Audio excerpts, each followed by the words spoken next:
Maithili express की शानदार प्रस्तुति।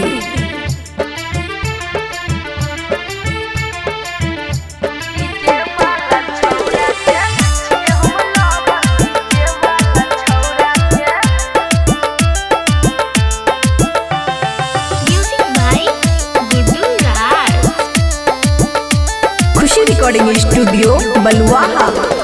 एने ओने के बाबू मारे न लाइन, तोरा से हटौ न हमरा पसाइन।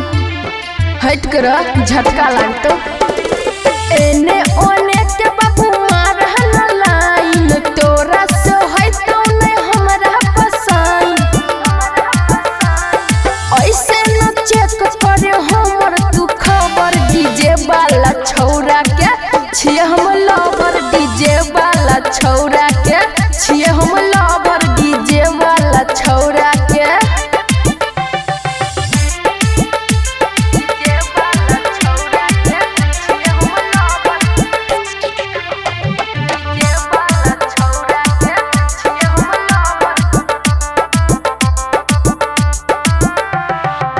डीजे बजाई के बाबू हमरा घुमाबै रे, खाना बनाई के बाबू मुँह में खियाबै रे।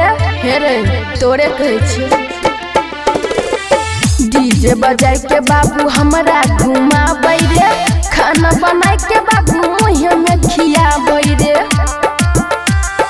औरी हम छियै रे दोसरे के सबर, डीजे वाला छौरा के छियै हम लवर, डीजे वाला छौरा के छियै हम लवर, डीजे वाला छौरा के।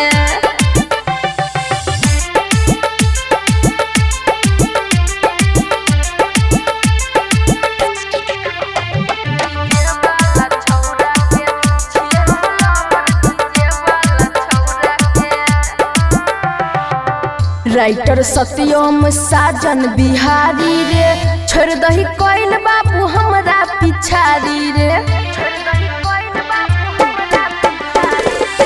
राइटर सत्यम साजन बिहारी रे, छोड़ दही कोइल बाबू हमर तू पिछाड़ी रे।